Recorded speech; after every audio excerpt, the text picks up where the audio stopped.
Times change and so should your bikepacking setup. When I was younger and single, I had no commitments. I could just take myself off and go bikepacking whenever I wanted. I didn't need to tell anybody. I'd often just sleep in a bivvy bag. I wouldn't even take a mat with me. I wasn't bothered about comfort. I just wanted to cover as huge a distance as possible, carrying the least amount of stuff.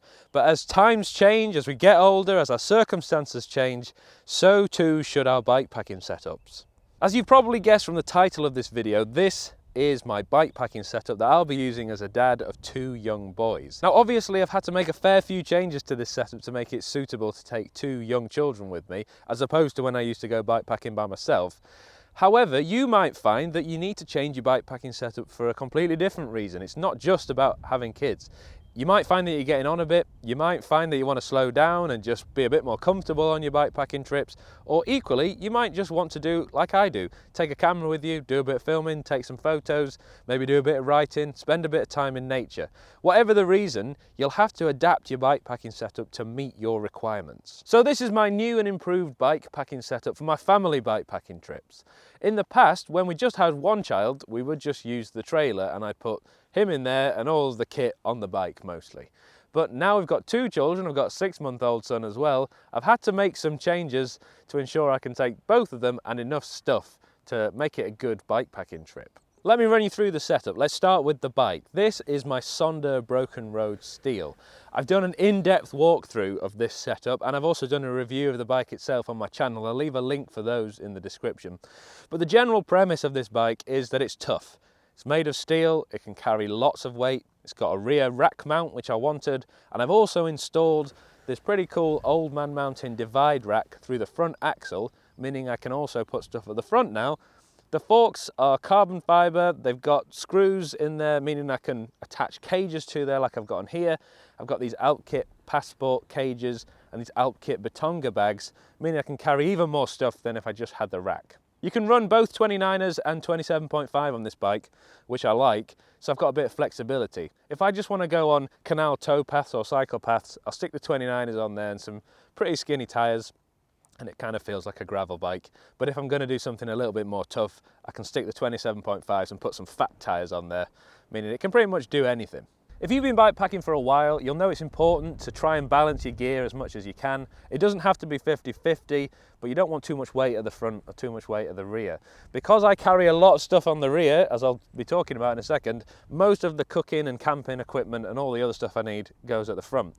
I have this rack on here, meaning I can put a trunk bag on top, 2 panniers, so one either side of the rack, and these Batonga bags as well. So the front tends to be fairly heavy, but it means I can carry most of the stuff at the front. Let's look at one of the major changes I've made that you've probably noticed already. It's this child seat. If you've watched the original walkthrough video of this, you'll remember I had an Old Man Mountain divide rack on the rear as well as the front, and it looked really smart. However, I have been keeping my eye on a child seat. I've been really interested in this one. This is the Topeak child seat. I'm not sponsored by Topeak, but I have been a fan of their stuff for a long time. I use their panniers on most of my other bikes already, so I was pretty confident it would be good quality, and it is really good. I actually managed to pick this up, including the rack, because it does need a special rack, which I'll talk about, second hand on eBay for 25 quid, and it's in really good nick. And if you want to buy it new, you're looking 120 to 150 quid, depending where you look. So I was really chuffed with that. Let's look at the rack then. You can't fit this seat to any old rack. That's why I had to remove the Old Man Mountain one. It does come with its own rack if you buy it as a bundle. I think you can buy them separately, so just be aware you can't fit it to any rack, including the original Topeak MTX Quick Track rack. There's a special cutout on this one that means you can slide the quick release bar in there. Without that, it's not going to be very safe, so just a word of warning. However, if you have already got a Topeak setup like me, I've got those panniers on pretty much all of my bikes, you can use your panniers with this rack, and that was something that appealed to me. I don't have to take all this on and off every time I want to go cycling with the children. I can just take the seat off, which takes like 30 seconds, and then I can slide my panniers on it as normal and just use this as a bike for myself. The seat itself is really good quality. I've been told it's comfortable. It's got some suspension in there, so it's not as rattly as the trailer was. It's also got a 3-point harness, meaning you can just flop it over your child's head, put the helmet on afterwards, and you can also strap their feet in. It is adjustable. adjustable, so you can adjust it depending on how tall your child is. My son's pretty tall for a 2-year-old, so we've got them pretty low down already. But this can pretty much be suitable to children up to about 5, I would say. And it also has a safety bar with a pad on. This is a pretty cost-effective option. If you've got a bike with pannier mounts, you can just fit this and stick your child in. If you've got multiple children though, you'll need to think outside the box, which is what I've done. So this is the trailer that I've had for a couple of years now. I've taken my older son out in it a few times. I've taken him bike packing in the Peak District, and he did really love it. It was just getting ever so slightly big for it, and now we've got 2 children. I've promoted him to the seat on the back of the bike. This trailer is the Thule Chariot Cross 1. The 1 means it's designed for 1 child. You can buy a Chariot Cross 2 for 2 children, but that's quite expensive. The Chariots in general are pretty expensive, and anything from Thule is pretty expensive as well.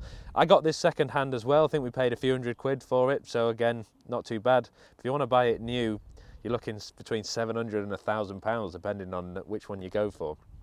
It is very cool though. It comes with 20-inch wheels, pretty much Brompton style wheels that are quick release. You can pull them off if you need to.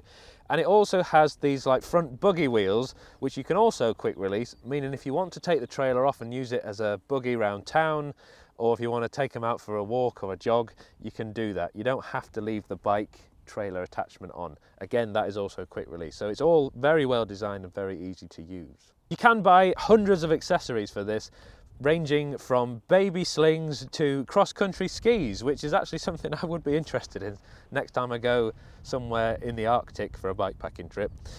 Inside here though, I've got like a baby fitting, which is like a harness that holds my little one in. It's got a headrest as well, so he's very comfortable.